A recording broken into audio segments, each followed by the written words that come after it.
Nós vamos iniciar então o estudo do nosso Evangelho no Lar, o nosso livro Fonte Viva. O texto que nós vamos estudar hoje é o número 39, e ele é baseado numa passagem que nós já estudamos, inclusive, aqui num dos nossos evangelhos, há mais ou menos uns 2 meses, em que Emmanuel se baseia numa passagem do livro de Tiago, do Novo Testamento, e nós temos aqui no versículo 17 que ele seleciona, mas ele começa essa passagem no 14, quando ele diz assim: meus irmãos, que aproveita se alguém disser que tem fé e não tiver as obras, porventura a fé pode salvá-lo? E se o irmão ou a irmã estiverem nus e tiverem falta de mantimento cotidiano, e algum de vós lhes disser: ide em paz, aquentai-vos e fartai-vos, e não lhes derdes as coisas necessárias para o corpo, que proveito virá daí? Assim também é a fé, se não tiver as obras, é morta em si mesmo. Então nós já nos baseamos nessa passagem, e Emmanuel trazia um raciocínio semelhante a esse que nós vamos desenvolver hoje, nesse texto número 39, cujo título é... ainda não, vou começar agora. Cujo título é Fé Inoperante. Então, o que a gente pode tirar a partir daí, assim, uma constatação bastante fácil, uma constatação bastante prática, é que se nós tivéssemos nas ruas, nas cidades, nos casebres, nos hospitais, nos orfanatos, presídios, a quantidade de gente que tem dentro das igrejas, nós certamente, igrejas, templos religiosos, templos espiritualistas, se nós tivéssemos a quantidade de gente que habita esses lugares, nas ruas, trabalhando e colocando em prática a fé que devotam nesses momentos religiosos, nós certamente já teríamos todos os problemas selecionados no nosso planeta. Não tenhamos dúvida disso. Isso porque nós vemos que, na verdade, a dificuldade que nós observamos no nosso mundo, ela acaba sendo potencializada pelas pequenas dificuldades que vão surgindo no cotidiano. Hoje eu tenho uma pequena dificuldade, e isso gera em mim uma pequena preocupação, e aí amanhã eu tenho uma outra dificuldade, aquela preocupação aumenta um pouco mais, e aí então eu vou perdendo a motivação, vou perdendo a esperança, vou entrando no desespero, vou perdendo a minha fé, e aí então eu vivo em função do meu instinto. Dessa forma, se nós tivéssemos as mãos que se estendessem para poder resolver as pequenas dificuldades que nós encontramos no dia a dia, porque nós imaginamos assim: nós não somos capazes de resolver o problema que surge no nosso planeta, mas os problemas que existem no nosso planeta, os problemas de grande ordem, como tragédias, epidemias, a fome mundial, a pobreza mundial, tudo aquilo que existe, né, os grandes abandonos e tudo mais, sendo que na verdade nós poderíamos simplesmente trabalhar nos pequenos detalhes do dia a dia para resolver essas grandes dificuldades. Então nós ficamos sempre vivendo em função, né, das nossas necessidades pessoais, o que é muito justo, diga-se de passagem, porque afinal de contas cada um tem um problema para resolver. No começo do nosso estudo aqui no momento de ambientação, a gente ouviu uma mensagem que falava sobre as provas que nós vivemos aqui no nosso mundo, assim como também as expiações. Então o nosso mundo é um palco para nós de regeneração, que exige de nós um esforço, né, um esforço muitas vezes hercúleo, né, dependendo da situação que nós estamos aqui vivenciando. Então, todo mundo tem ali uma cota, todo mundo tem ali a sua parte nessa grande tarefa de regeneração íntima, de regeneração pessoal. Então nós temos a preocupação de resolver os nossos próprios problemas da ordem pessoal, né, de ordem familiar, de ordem de saúde, econômica, social. Então, cada um com o seu problema, e nós ficamos tão fechados dentro do nosso pequeno universo, que nós nos esquecemos de olhar à nossa volta. Só que quando nós olhamos para dentro de nós mesmos, nós não ficamos preocupados apenas com os nossos problemas, nós ficamos também preocupados com a nossa satisfação pessoal. Então, de certa forma, por vivermos essa vida um tanto quanto individualista, e que a princípio nós sabemos que é muito justo, né, que você se preocupe com os seus problemas e se preocupe também com o seu bem-estar, e também com o bem-estar das pessoas que estão próximas, das pessoas do nosso convívio. Então, nós ficamos tão fechados dentro do nosso mundo que a gente não tem aquela preocupação. Olha, eu não tenho tempo, eu não tenho disposição, eu não tenho condição, eu tenho receio, eu tenho insegurança. Então, nós começamos a apresentar as nossas argumentações para justificar a nossa ausência da participação da nossa vida social, da nossa participação social. Exatamente porque nós temos que nos dedicar integralmente à nossa vida, à nossa pequena vida familiar. Né? Asílios colocou, né, isso é puro egoísmo nosso, né? Porque se somos contrariados... na verdade, a gente lembra, Asílios, é importante que a gente reconheça sempre que existe em nós, né, um sentimento que ele é inato para todos, né? É um sentimento que nos acompanha, sempre fazendo com que a sobrevivência, o bem-estar, a nossa segurança, as nossas necessidades sejam supridas em primeiro plano. Então, olhar para dentro de nós mesmos é fundamental. Isso faz parte do nosso instinto. Só que a gente tem que lembrar sempre também que esse nosso instinto ele vai evoluindo e ele vai se transformando. Ele vai começando a ser trabalhado já não mais de uma forma instintiva, mas de uma forma direcionada. Então, quando nós saímos do instinto, que é um impulso natural, e começamos a trabalhar de uma forma direcionada, então nós podemos escolher o que nós vamos fazer, como nós vamos fazer, com quem, onde. Então, nós começamos ali a tomar as nossas decisões. O nosso livre-arbítrio já começa a entrar em ação. E é nesse ponto que o egoísmo começa, então, a ser demonstrado. Mas como nós estamos naquela fase, né, como eu coloquei para vocês, aqueles 3 estágios evolutivos que nós estamos vivendo, primeiro o estágio do instinto, depois o estágio da razão e depois o estágio do sentimento. Como nós estamos saindo daquele estágio do instinto e começando a entrar no da razão, nós sofremos influência dos dois lados. Você tem ao mesmo tempo que tem a liberdade de escolha, a oportunidade de decidir o que você quer fazer, quando, com quem e como, etc. Nós também somos influenciados pelas nossas necessidades mais básicas. E nós vemos hoje no mundo que, se nós pegássemos aquela pirâmide social, em termos de concentração de riqueza, nós vemos que no topo dessa pirâmide nós encontramos uma minoria que detém o poder das riquezas do nosso planeta, e na base nós temos ali a maioria das pessoas necessitadas, muitas vezes, dos elementos mais básicos para a sua sobrevivência. Então nós passamos a nossa vida toda sendo exigidos nesse esforço para sobrevivermos e termos aquilo que é mais básico. Nós, felizmente, pelo menos aqui nós, do nosso grupo, né, do ambiente onde nós vivemos, essas necessidades tão básicas que nós imaginamos, elas já conseguem ser superadas. A gente já tem aquelas necessidades do nosso conforto, a oportunidade para a nossa evolução intelectual, para a nossa estabilidade social e econômica. Porque quando nós falamos em necessidades básicas, nós falamos em linha de pobreza.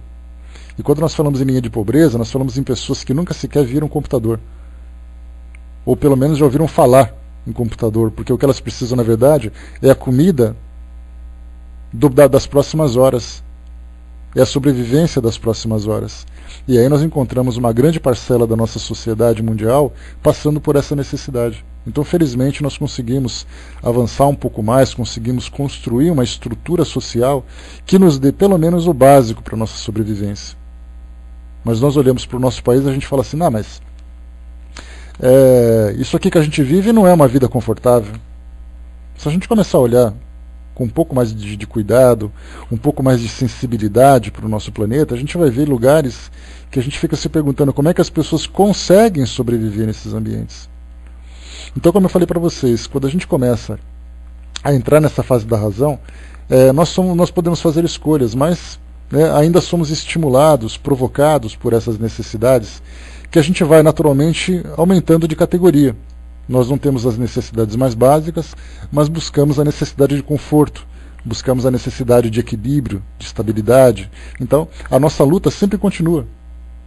Porque a gente sempre pensa assim, olha, eu posso fazer a caridade, eu posso me dedicar a um trabalho que beneficie a comunidade onde eu me encontro, as pessoas que estão próximas a mim. E quando eu falo em comunidade, eu não falo dos meus amigos, dos meus conhecidos, eu falo das pessoas que dividem comigo o mesmo espaço, sendo conhecidas ou não, sendo do mesmo padrão que eu ou não, né? Então, quando a gente começa a elevar o patamar das nossas necessidades, a gente pensa assim, olha, eu só posso prestar esse tipo de serviço quando eu conseguir alcançar essa tranquilidade.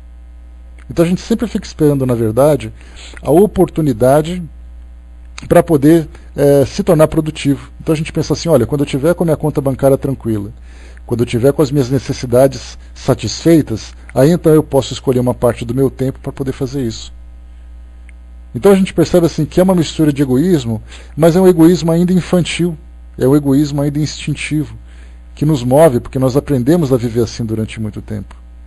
Mas hoje, quando nós nos envolvemos com uma filosofia que nos apresenta um caminho de crescimento espiritual, e nós falamos isso de todas as religiões, só que infelizmente as religiões também ainda caminham de uma forma infantil, porque elas oferecem para nós um caminho para chegar a Deus.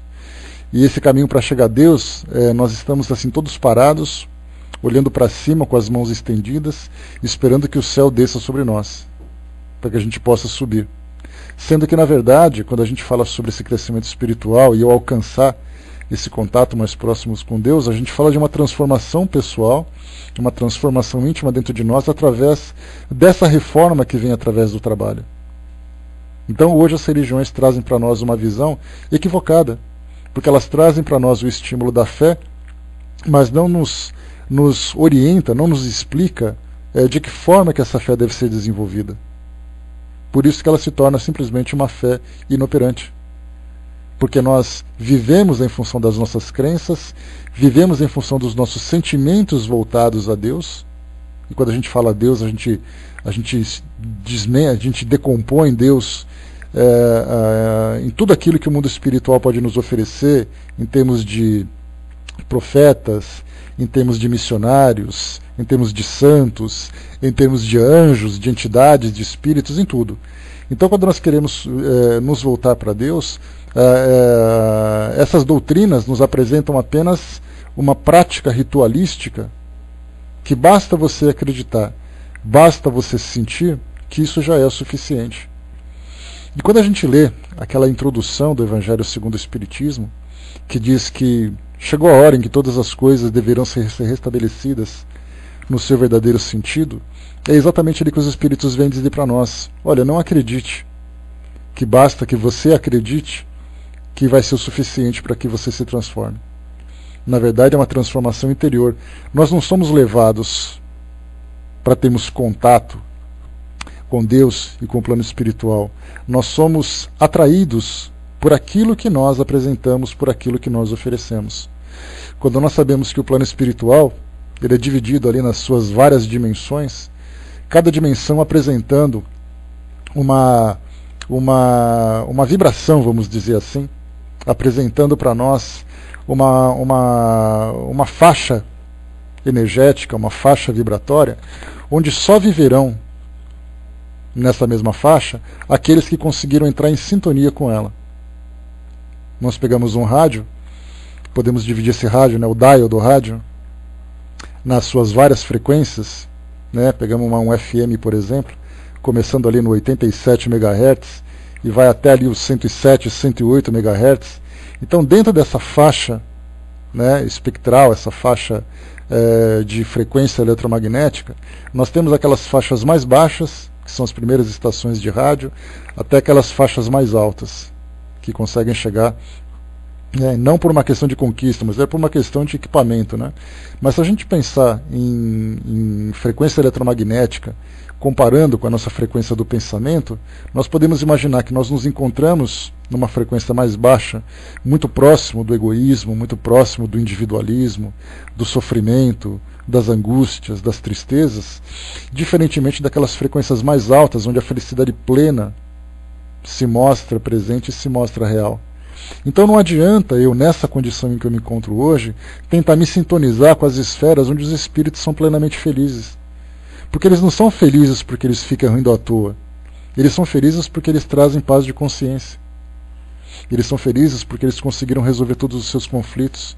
São felizes porque conseguiram desenvolver em seus corações esse amor pleno, esse amor absoluto, que age de uma forma indistinta, onde quer que seja. É um amor que se torna operante simplesmente quando surge a oportunidade. Ele não faz cálculos, porque nós vivemos ainda um sentimento muito ilimitado, baseado no calculismo.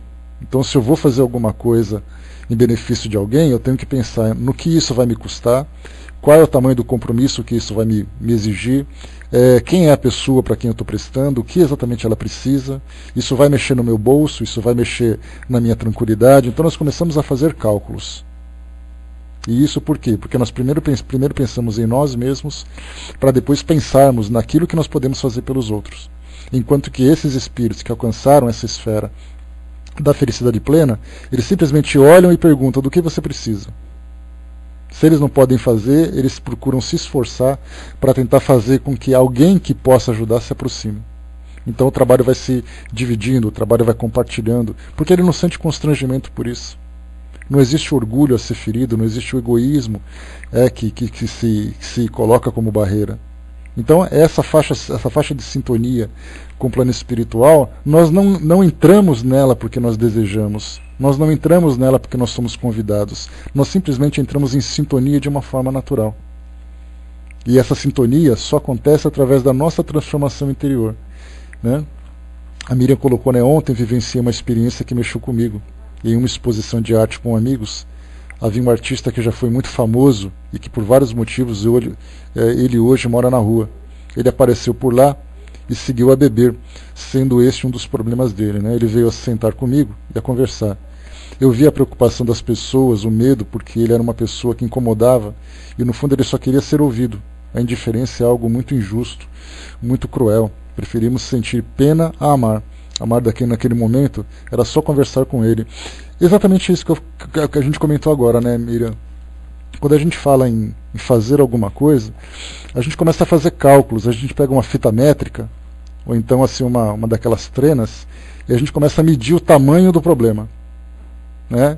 Qual é o grau de doação que eu vou ter que ter, tudo aquilo que vai envolver aquela situação. Então, pelo fato da gente sempre analisar as coisas por essa questão de tamanho, tentando resolver o problema de uma vez só, a gente não se preocupa que nós podemos fragmentar aquele grande problema e tentar resolver apenas um fragmento dele, apenas uma pequena parcela, uma pequena fração daquilo que ele apresenta. E se todos nós fizéssemos aquela passagem do passarinho que tenta apagar um incêndio da floresta, carregando uma gota com o seu bico, ela funcionaria. Aqueles outros ditados, que nós temos, a união faz a força, juntos venceremos e tudo mais, isso é uma grande realidade. Só que nós utilizamos isso apenas como uma inscrição de um para-choque de caminhão, ou num adesivo para o nosso vidro do carro. Porque na verdade a gente não tem ainda um entendimento real dessa união, porque a nossa vida hoje ela se resume no individualismo. Cada um por si, Deus para todos. Essa é uma das mais equivocadas que existe, na minha opinião. Porque cada um por si, Deus para todos, nós pensamos exatamente assim, que nós queremos que Deus venha até nós. Nós não temos a preocupação de nos elevarmos até Deus. E essa elevação, ela depende exatamente dessa questão de sintonia. Eu vou me transformando e vou sentindo essa presença, vou sentindo essa força que vai me motivando. Mas a gente quer que Deus venha para nos tratar individualmente, para nos satisfazer individualmente. Emílio colocou, não precisamos salvar as pessoas, mas ajudar no que podemos. Exatamente. O pouco que nós fizermos vai ser muito para aquele que recebe. Porque certamente a sua necessidade, o fato de se chamar necessidade, significa que ela não está sendo suprida. Então qualquer coisa que você fizer por aquela pessoa, por mínimo que fosse, por mínimo que seja, você já vai conseguir satisfazer uma parcela daquilo que ela precisa. Você pode não dar, por exemplo, para ela aquilo que ela precisa de imediato, mas o pouco que você pode oferecer já vai tranquilizar o seu coração, já vai alegrar o seu dia, já vai trazer uma esperança de perceber que o amor está sendo difundido. A Vanna colocou, né, aquele filme que te mandei, As Leis da Eternidade, né, fala também dessa diferença entre os planos e do que é necessário para entrar em sintonia com eles, né? Então essa recomendação que a Vanna fez, né, eu estou com o filme pronto para assistir aqui, Vanna, só falta começar, né, só preciso encontrar tempo aqui para mim, né? Então As Leis da Eternidade são esses experimentos, né, que os artistas fazem para tentar interpretar o mundo espiritual, né? E essa foi uma ideia bastante interessante que mostra, né, que as leis da eternidade, nós somos submetidos a leis, né? Só que, exato, eu cheguei a ver um trechinho dele só. Então, quando a gente fala sobre essa questão de leis, nós pensamos numa legislação humana. Nós não pensamos numa lei natural. E aí, quando a gente fala sobre lei natural, bom dia, pessoal que chegou.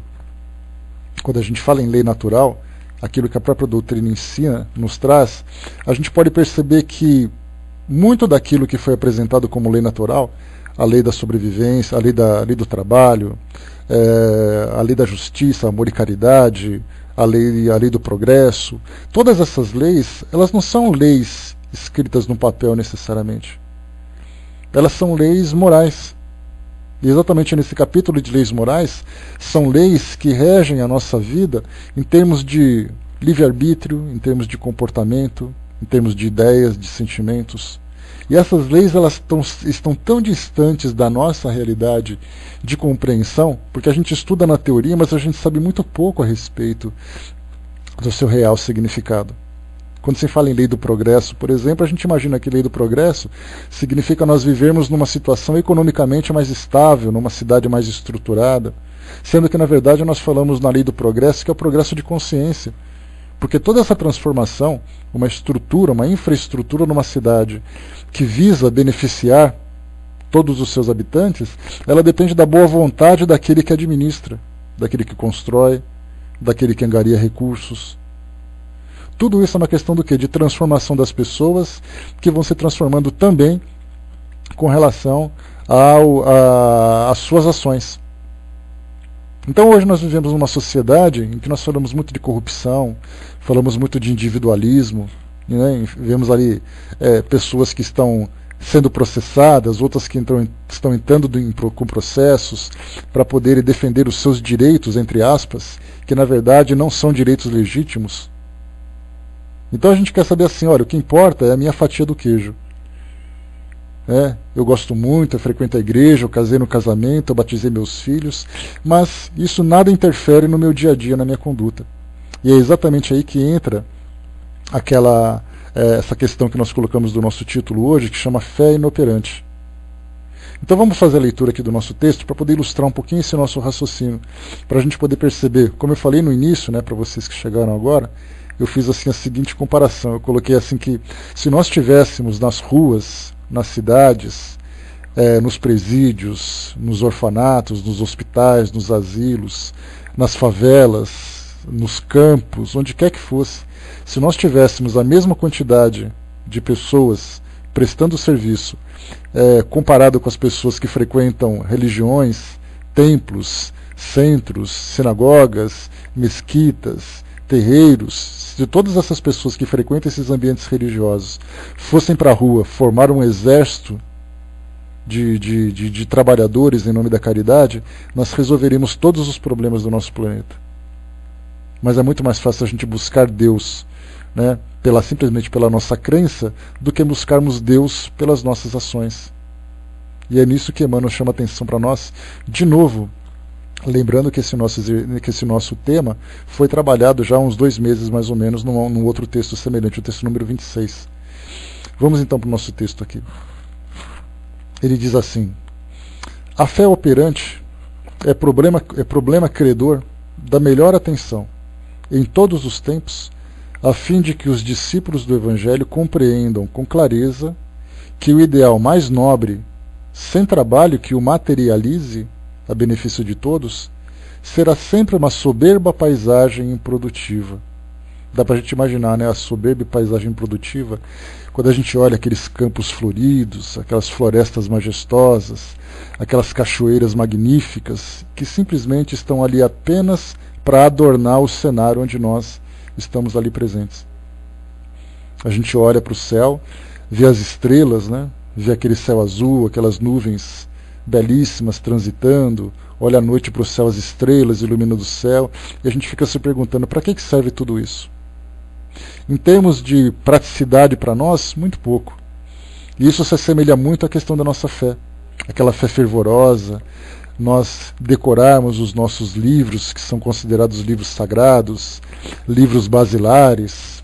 Então tudo isso para nós nada mais é do que um adorno, que simplesmente não significa nada, porque esse adorno não se transforma em ação, não se materializa em termos de a benefício de todos, como diz o texto. E continua: que diremos a um motor precioso, do qual ninguém se utiliza, de uma fonte que não se movimente para fertilizar o campo, de uma luz que não se irradie? Confiemos com segurança em determinada semente. Todavia, se não a plantarmos, em que redundará nossa expectativa, senão em simples inutilidade? Sustentaremos absoluta esperança nas obras que a tora da madeira nos fornecerá, mas se não nos dispormos a usarmos o serrote e a plaina, certo a matéria-prima repousará indefinidamente a caminho da desintegração. A crença religiosa é o meio, o apostolado é o fim. A celeste confiança ilumina a inteligência para que a ação benéfica se estenda improvisando por toda parte bênçãos de paz e alegria, engrandecimento e sublimação. Quem puder receber uma gota de revelação espiritual no imo do ser, demonstrando o amadurecimento preciso para a vida superior, procure de imediato o posto de serviço que lhe compete em favor do progresso comum. A fé, na essência, é aquele embrião de mostarda do ensinamento de Jesus que, em pleno crescimento através da elevação pelo trabalho incessante, se converte no reino divino, onde a alma do crente passa a viver. Guardar, pois, o êxtase religioso no coração, sem qualquer atividade nas obras de desenvolvimento da sabedoria e do amor, consubstanciados no serviço da caridade e da educação, será conservar na terra viva do sentimento um ídolo morto, sepultado entre as flores inúteis das promessas brilhantes. Aqui nós temos algumas passagens que eu achei interessante a gente comentar, porque quando nós falamos que a crença religiosa é o meio e o apostolado é o fim, ainda assim nós temos aquela grande preocupação que nós normalmente conversamos sobre ela, que ela é bastante real, infelizmente, quando nós vemos as religiões como adversárias do poder. Então, na verdade, o que elas querem, de um modo geral, de um modo muito particular, de um modo partidário, é angariar adeptos, porque o que interessa para ela é que quanto mais pessoas forem seguidoras da sua doutrina, mais importante ela é, mais verdadeira ela é. Dessa forma, quando ela tem esse pensamento sectarista, né, de que aquilo que eu acredito é diferente daquilo que você acredita, então você não faz parte do meu grupo, significa que tudo aquilo que eu puder fazer em nome da fé que eu abraço, só vai alcançar aqueles que professam a mesma crença que eu. Então, infelizmente, nós temos ainda muitas doutrinas, muitas instituições que ainda assim colocam em prática, né, de uma forma apostólica, como foi colocado no texto, colocando em prática aquela sua crença, mas de uma forma muito particular, de uma forma muito restrita.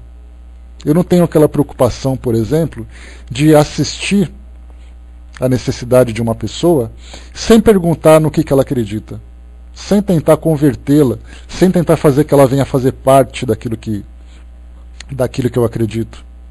Nós sempre temos uma forma de fazer uma propaganda em cima das nossas ações para fazer com que a pessoa se torne mais uma frequentadora daquele ambiente e seja também mais uma que fortaleça ainda mais aquela doutrina. Então é tudo uma base de troca. A gente não consegue fazer alguma coisa, aquela caridade, sem o interesse que esteja ali presente no segundo plano. Né? Fletcher colocou, grande abraço Fletcher, a vida comparada a um jogo, né? Segue as regras do jogo e do lugar onde você irá participar, variando tempo, lugar e espaço. Tudo dentro de regras, nós colocamos essas limitações. Por isso que quando nós falamos que, quando nós entramos naquela faixa de sintonia do rádio, naquela faixa de sintonia mais alta, ali aquele amor não tem fronteira, não tem cara, não tem crença, o amor simplesmente existe. O amor se torna como se fosse um sol, em que o sol simplesmente ilumina todo o planeta, pobres, ricos, saudáveis, doentes, morando no norte, morando no sul, não importa. Não importa a sua raça, não importa a sua crença, o sol simplesmente existe para aquecer. Esse amor verdadeiro ele se torna como o sol. Só que nós ainda, dentro do nosso amor, em vez de nós utilizarmos esse amor como sendo o sol, nós utilizamos como sendo uma pequena vela, onde só nós iluminamos onde nós queremos. Eu levo então a vela para o ambiente onde os meus amigos estão ali e somente eles recebem a luz, porque é uma luz muito pequena, é uma luz muito limitada. Então, em vez de nós levantarmos, utilizando inclusive, né, aquela comparação de colocar a lamparina em cima do alqueire, né, para que todos possam ver, todos possam ser iluminados, nós seguramos então aquela nossa luz de um modo muito restrito, muito particular, somente selecionando quem serão os beneficiados. A Vanna lembrou aqui, né, que tem uns que ainda acham, né, uma blasfêmia você dizer que segue Jesus, como se Jesus fosse exclusivamente deles. Né. Já muitos debates, né, que eu participei, Vanna, de você falar, por exemplo, que essa ou aquela religião vê Jesus como uma grande referência, eles torcem o nariz dizendo, mas Jesus não disse isso, Jesus não falou isso. E é exatamente assim que as religiões hoje são. Né? Para você se beneficiar, você tem que necessariamente fazer parte daquele grupo. E isso mostra a nossa grande limitação, a nossa grande infantilidade de professarmos a nossa fé, porque nós criamos as religiões para o nosso próprio benefício. Mas, na verdade, as religiões, a função delas é difundir essa verdade que trata do plano espiritual, mas para libertar as pessoas, não para restringir as suas ações, não para mantê-las cativas dentro daquela crença. Então esse é o grande problema que a gente vê hoje. Muita gente acredita em muita coisa, mas muita gente só faz aquilo junto àqueles que compartilham da mesma crença. Fora isso, nós não temos nada. De você simplesmente olhar para uma pessoa, e a doutrina, felizmente, ela nos ensina isso, embora nós tenhamos ainda uma certa dificuldade de colocar em prática, porque nós trazemos essa ideia do partidarismo, né, dos nossos grupos, muito enraizado no nosso inconsciente.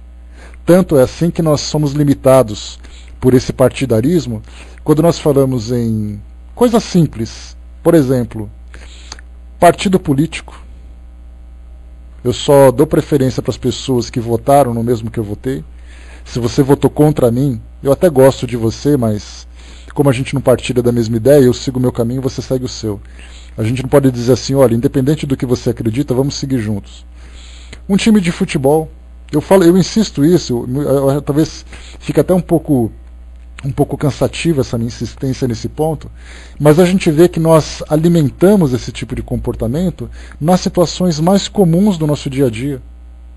É o time de futebol que você torce, só o fato de você se classificar como sendo torcedor de um grupo e aquele outro grupo é o seu grupo rival, você vê uma pessoa, mesmo que por brincadeira, é uma pessoa que se torna o seu rival, isso já mostra que você escolhe com quem você quer andar. Isso escolhe com quem você vai dar preferência. Então nós temos partidos políticos, nós temos esporte, nós temos a religião, nós temos o nacionalismo, nós temos o patriotismo. De eu falar, por exemplo, assim, olha, eu sou paulista e muitos de vocês são cariocas, são gaúchos, são mineiros, são goianos, são baianos, são daqui, são dali, de tudo quanto é lugar. Eu falo assim, por exemplo, o meu estado é melhor do que o de vocês. Aí a Vânia vai dizer assim, mas o meu tem ali a beleza natural e a cidade é maravilhosa. Então a gente começa a disputar para dizer qual cidade é melhor. E nós nos esquecemos que nós somos espíritos imortais, que essa questão de região é completamente indiferente para o objetivo principal que nós temos. Então, na verdade, nós simplesmente colocamos como pontos importantes da nossa vida situações fúteis, situações banais, como se fôssemos crianças brincando para ver quem é mais feio e quem é mais bonito. Antigamente eu lembro que eu brincava de cuspir. A gente ficava brincando para ver quem cuspia mais longe. E quem cuspia mais longe ganhava. Aí hoje, no alto dos meus 40 anos, eu falo, meu Deus do céu. Eu nem vou falar que você não brincava, porque vocês são meninas, tá, Miriam? Então as meninas não brincavam disso, mas os meninos brincavam, tá? Então, meninas brincavam de outra coisa, né? Brincava que a boneca era mais bonita do que a outra, né? Mas era assim que a gente fazia, né? 44, Aziluz, quem dera. Né? Então, a gente vê assim que esse tipo de brincadeira que a gente fazia quando era criança, ela acaba se desdobrando na mesma infantilidade, só que agora uma infantilidade mais séria. Uma infantilidade que envolve questões intelectuais mais profundas. A Vânia está desesperada para saber do que a gente brincava. Como ela não estava prestando atenção, eu não vou contar. Então, a gente começa a brincar. Só que essas brincadeiras, elas se tornam sérias demais. Elas se tornam tão sérias, que a gente começa então a selecionar quem são as pessoas que têm o direito de conviver conosco e quem são as pessoas que não têm esse direito. Só que isso acaba se tornando muito mais grave, porque nós vemos pessoas sofrendo, pessoas passando por necessidades mais básicas, e nós não estendemos a mão porque elas não fazem parte da nossa panelinha.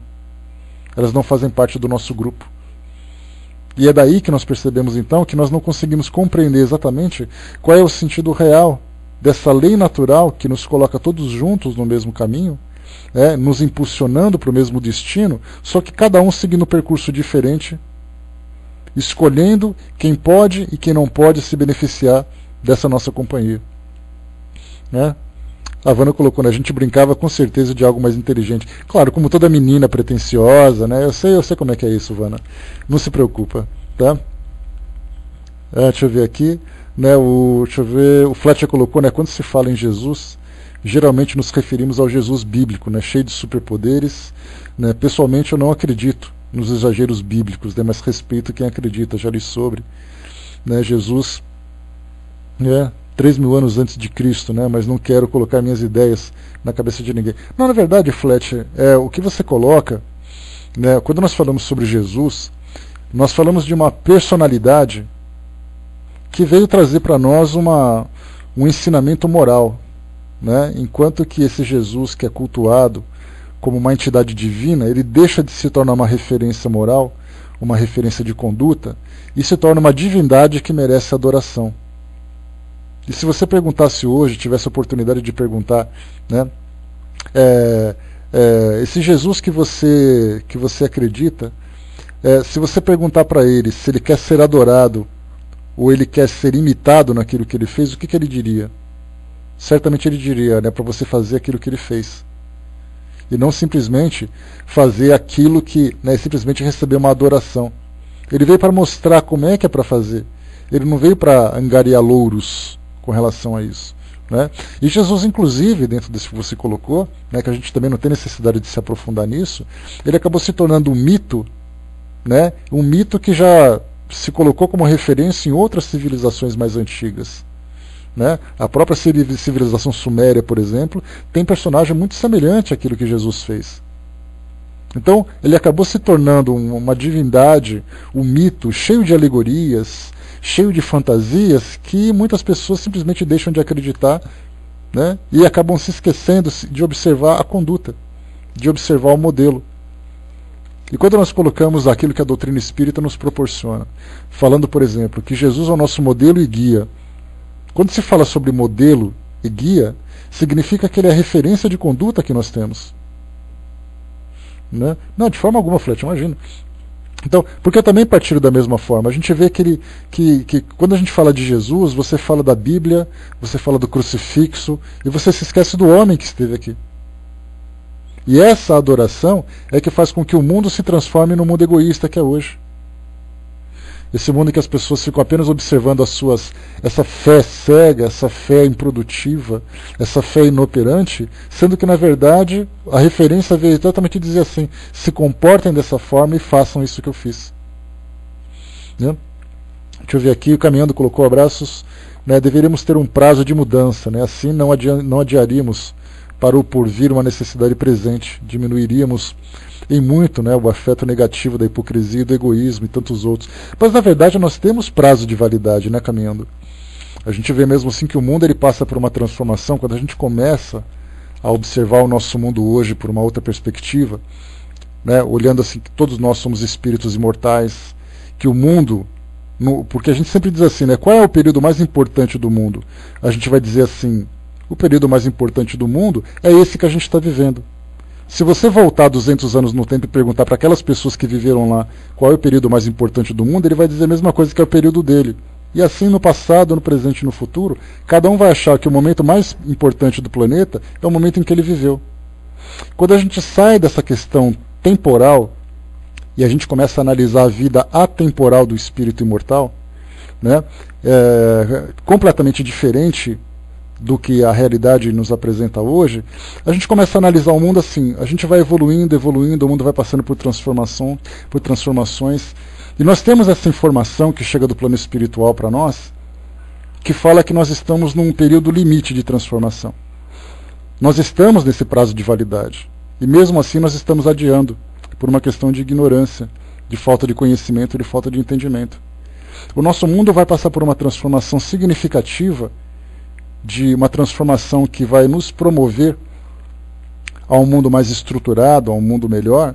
Só que para isso, pessoas melhores deverão estar presentes nessa mudança. Se nós não temos condições de acompanhar essa transformação, então significa que nós não somos compatíveis com essa mudança. Então, na verdade, quando você fala deveríamos ter um prazo de mudança, esse prazo chegou. Nós estamos em cima do vencimento da nossa fatura. Se nós não conseguirmos acompanhar essa mudança, nós simplesmente voltaremos para um estágio anterior para começar tudo outra vez. E aí quando o pessoal fala assim, né, que nós veremos lágrimas e ranger de dentes, que é uma figura que aparece muito no Evangelho, nós veremos essa realidade agora. Estamos fazendo parte dessa mudança. Nós estamos sendo testemunhas dessa mudança. Só que nós somos testemunhas, não testemunhas operantes ou testemunhas ativas. Nós estamos sentados na arquibancada vendo o trem passar. Só que o trem vai embora, a gente esqueceu. Você não entrou no trem por quê? Você não embarcou nele por quê? E esse embarque vai depender do quê? Dessa atitude que nós temos que tomar hoje. Então, para a gente poder finalizar, né, aqui a Fraterna colocou, né, vai ou está passando por mudança. Está passando por mudança já, Fraterna. Porque não existe assim um dia em que a coisa mudou. É um processo que já vem acontecendo durante um bom tempo. Provavelmente o advento do Espiritismo, trazendo essa revelação para nós, esse processo de mudança, a partir dali a coisa já começou a ser contada.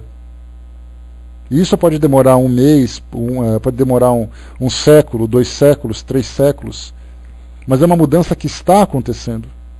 E quanto mais nós nos comprometermos em fazer parte disso, muito mais fácil será para nós esse crescimento que todos desejamos.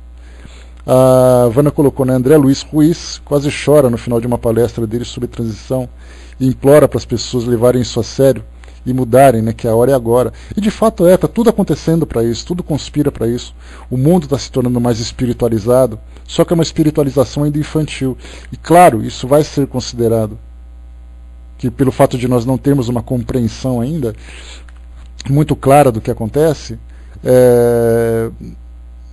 nós recebemos ali um voto de tolerância, mas isso vai depender do quê? Você pode não compreender o que está acontecendo, mas isso não justifica o seu egoísmo. Então aquele egoísmo que é sólido, aquele egoísmo que é presente na vida das pessoas, isso sim vai ser cobrado. Então, a quem muito foi dado, muito será cobrado.